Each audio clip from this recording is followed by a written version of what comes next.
गांव में एक बूढ़ी औरत रहती थी जो बहुत ज़्यादा बूढ़ी थी। उसका एक बेटा था जिसको पढ़ने के लिए उसने शहर भेजा था, पर उसने वहीं शादी भी कर ली थी। उस बूढ़ी औरत के बेटे ने ग्रेजुएशन के बाद शहर में ही शादी कर ली थी, जिसके बाद वो कभी अपने गांव वापस अपनी माँ के पास नहीं गया था। देखो सीमा, मेरी जॉब चली गई है। हमें कुछ दिन के लिए गांव जाना पड़ेगा। उस घर को बेच के हम लोग यहाँ आ सकते हैं। माँ को मनाना पड़ेगा। पर आपको तो पता ही है कि मुझे गांव पसंद नहीं है, फिर मैं वहाँ कैसे रहूँगी। चलो ठीक है, आप कहते हैं तो चलती हूँ, पर घर बेचकर फौरन हम लोग शहर आ जाएंगे। उस बूढ़ी औरत की बहन का एक बेटा था। उसकी माँ नहीं थी और वो घर में अकेले रहता था। वो अपनी मौसी के पास रोज आता था। देखो मौसी, तुम अपने बेटे को बुला लो। तुम कब तक अकेली रहोगी? अब तो तुम बूढ़ी हो गई हो। वैसे भी तुमसे कोई काम किया नहीं जाता है। अरे बेटा, क्या बताऊं, जब बेटे को फिक्र ही नहीं है, वो सालों से यहाँ नहीं आया, तो मैं उसे बुलाकर क्या करूँगी? अपनी ज़रूरत पड़ेगी तो खुद आएगा वो यहाँ। वो बूढ़ी औरत कभी अपने बेटे को नहीं बुलाती थी, क्योंकि उसे पता था कि उसका बेटा पूरी तरीके से बदल चुका है।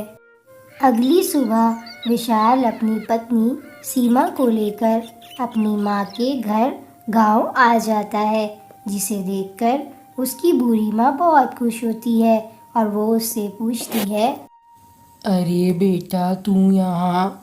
तुझे अपनी बूढ़ी माँ की कैसे याद आ गई इतने सालों के बाद? इतने साल में तू कभी भी मेरे पास नहीं आया था। माँ, कैसी बातें कर रही हो? क्या मैं अपनी माँ के पास नहीं आ सकता? आपकी बहू आपसे मिलने की ज़िद कर रही थी, इसलिए मैं इसे यहाँ लेकर आ गया। हाँ माँ जी, क्या हम दोनों आपके बच्चे नहीं हैं? क्या हम लोग अपने घर नहीं आ सकते? हमारा मन कर रहा था आपको देखने का, तो हम यहाँ पर आ गए। चलो, अब आ भी गए हो तो हाथ मुंह धो लो। मैं तुम लोगों के लिए खाना बना देती हूँ। खाना खाकर तुम लोग थोड़ी देर आराम भी कर लेना। सीमा, इतना गुस्सा मत करो। कुछ दिन की बात है, फिर तो हमें यहाँ से जाना ही है। वैसे भी ये घर इतना भी बुरा नहीं है जहाँ तुम रह नहीं पाओगी। बात अच्छे और बुरे की नहीं है विशाल। तुम तो जानते हो मुझे गांव की धूल मिट्टी से कितनी नफरत है, और तुम मुझे वहीं लिया है ना जाने कितने दिन के लिए। कुछ दिन के लिए सीमा, बस मैं आज माँ से बात कर लूँ और फिर हम लोग यहाँ से चलेंगे इस घर को बेच के, और माँ को भी अपने साथ नहीं लेकर जाएंगे।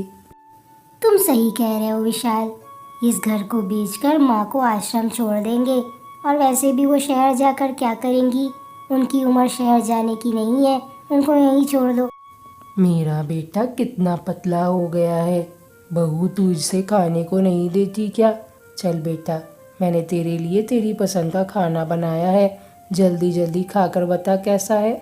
माँ, खाना तो अच्छा बना है, पर मुझे तुझसे कुछ बात करनी है। भूल बेटा, क्या बात है? वैसे भी तेरी हर बात मानी है, तो इस बार कैसे मना कर सकती हूँ? बता, क्या चाहिए तुझे? माँ, मैंने और सीमा ने सोचा है कि तू भी मेरे साथ शहर चल और वहाँ हमारे साथ रह। तू ये घर बेच दे माँ, फिर हम लोग शहर में आराम से रहेंगे। वैसे भी इस गांव में क्या ही रखा है, तू अकेले कब तक रहेगी? अब तो तू बूढ़ी हो गई है, अब तू हमारे साथ रहना वहाँ। नहीं बेटा, मैं शहर कभी नहीं जाऊँगी, और ये तेरे पिताजी की निशानी है। मैं ऐसे कैसे बेच दूँ? मैं ये घर नहीं बेचूंगी। इसके बदले तू जान मांगता दे देती। ओफो माँ जी, आपकी जान में जान ही कितनी है जो आपकी जान मांग ले। वैसे भी ये घर विशाल का ही है। आप पेपर पे साइन करिए, हम ये घर बेच के ही शहर जाएंगे, और आप नहीं जाएंगी तो यहीं मरिए। हम लोगों को कोई फिक्र नहीं है, पर ये घर हमारे नाम करिए ताकि हम इसे बेच सकें। अच्छा, तो मैं समझी कि इतने सालों बाद तुम दोनों मुझसे मिलने क्यों आए। तुम लोग मुझसे मिलने नहीं, इस घर को बेचने आए थे। मैं ये घर हरगिज़ भी नहीं बेचूंगी। उस दिन के बाद से सीमा का व्यवहार अपनी सास के लिए बदलता ही चला गया। वो उससे बहुत बदतमीजी से बात करती थी और उनसे घर का सारा काम करवाती थी और उनको खाने के लिए भी सही से नहीं देती थी।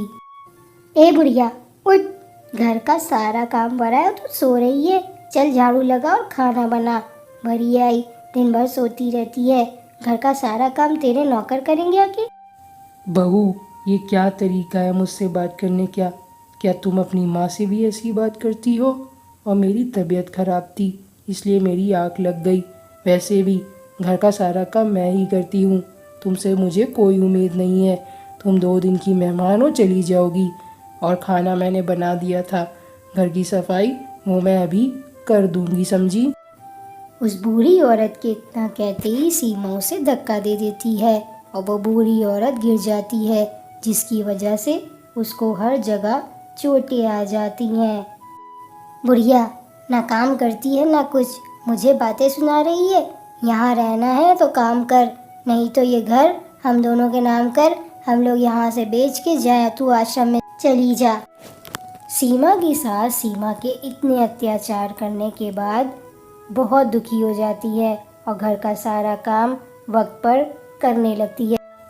ए बुढ़िया, अब घर मेरे नाम कर दे, नहीं तो मैं तुझे घर से निकाल दूंगा और कोई कुछ नहीं कर पाएगा, समझी तू? जब विशाल अपनी माँ से ऐसे बात करता है तो उसकी माँ को बहुत बुरा लगता है, पर वो कुछ नहीं कहती, चुपचाप अपने बेटे की बात सुन लेती है, क्योंकि उसे पहले से ही पता था कि उसका बेटा पढ़ लिख कर बहुत बदल गया है, इसलिए वो चुप रहना ही पसंद करती है। पर उस दिन ये सब होता रामू देख लेता है, जो उस बूढ़ी औरत की बहन का बेटा होता है। उसे ये देखकर बहुत दुख होता है कि जिस बूढ़ी औरत ने अपने बेटे को पढ़ाया लिखाया, आज वो उसके साथ ये सब कर रहा है। मौसी, ये सब क्या है? और विशाल तुमसे कैसे बात कर रहा था? ये कोई तरीका है अपनी माँ से बात करने का? ये सब क्या है? फिर वो बूढ़ी औरत रामू को सब कुछ बताती है कि इतने दिन से उसके साथ क्या हो रहा है। ये सब सुनकर रामू को बहुत हैरानी होती है कि उसका बेटा उसके साथ तो रहता नहीं है और उससे उसका घर भी छीनना चाहता है। वो कहता है, मौसी, तुम्हें ये सब झेलने की ज़रूरत नहीं है। तुम इन दोनों पर केस कर दो, वरना ये लोग कुछ भी कर सकते हैं। अरे नहीं नहीं रामू, ऐसे अपने बेटे और बहू पे क्या केस करूँ? वो दोनों मेरे ही बच्चे हैं। वो लोग का क्या होगा अगर मैं उन पर केस कर दूंगी? तू रहने दे, ये मेरे घर का मामला है, मैं अपने आप ही देख लूँगी, तू जा। ए बुढ़िया, मैंने तुझसे कहा था घर का सारा काम कर देना, पर बर्तन तो वैसे ही के वैसे ही पड़ी है, वो कौन धोएगा। बेटा, मैं अभी बहुत थक गई हूँ और बारिश भी हो रही है। मैं अभी बर्तन नहीं धो सकती, तू धो ले या रख दे, मैं कुछ देर बाद धो दूँगी। बुढ़िया, तू जबान लड़ाना नहीं छोड़ेगी। आज तुझे मैं बारिश में भिगाऊंगी, तब तुझे समझ में आएगा जबान लड़ाना क्या होता है। उस दिन बहुत तेज बारिश हो रही थी और सीमा अपनी सास को घर से बाहर निकाल देती है। जो उसकी सास को बहुत बुरा लगता है, वो बहुत रोती है। कुछ दिन ऐसे ही बीत जाते हैं। एक दिन सीमा विशाल से कहती है, देखो विशाल, 10 दिन हो गए हमें आए हुए, पर तुम्हारी माँ पेपर पर साइन करने के लिए तैयारी नहीं है। वो ये घर कभी हमें नहीं देगी। अब एक ही रास्ता, उनके साइन धोखे से लो, नहीं तो वो कभी हमें ये घर नहीं देगी और हम लोग हमेशा गांव में ही बस जाएंगे। तुम ठीक कह रही हो सीमा, माँ ऐसे नहीं मानेगी। आज मैं धोखे से माँ के दस्तखत ले ही लूँगा, तभी वो दस्तखत करेगी। ये सब रामू और विशाल की माँ सुन रहे थे, जिसे सुनकर वो दोनों बहुत हैरान हो जाते हैं। विशाल की माँ और रामू पुलिस लेकर साथ में आते हैं, जिसे देखकर सीमा और विशाल दोनों बहुत ज़्यादा डर जाते हैं। विशाल, मुझे ये तो पता था कि तू बहुत बदल गया है, पर तू शहर जाकर इतना बदल जाएगा ये मैंने नहीं सोचा था। तू माँ को धोखा देगा? जैसा तूने मेरे साथ किया है ना, वैसे ही तेरे साथ तेरे बच्चे करेंगे। क्योंकि जैसी करनी होती है वैसी भरनी होती है, अब तू भुगतेगा। उन दोनों को पुलिस वाले ले जाते हैं। माँ जी, आपके बेटे ने आपके साथ बहुत बुरा किया है, पर आपको डरने की ज़रूरत नहीं है। मैं उसको कड़ी से कड़ी सज़ा दिलवाऊंगा। इधर सीमा और विशाल को जेल हो जाती है, पर उन दोनों को अभी भी अपनी गलती का एहसास नहीं था। उन दोनों को तो बस लालच ही था कि वो कब वो घर हड़प लेंगे। विशाल की माँ को अपने बेटे को जेल में देखकर दुख तो होता है, पर जो उसने किया था वो माफ़ी के लायक नहीं था, इसलिए वो फिर से अकेले खुशी खुशी रहने लगी थी।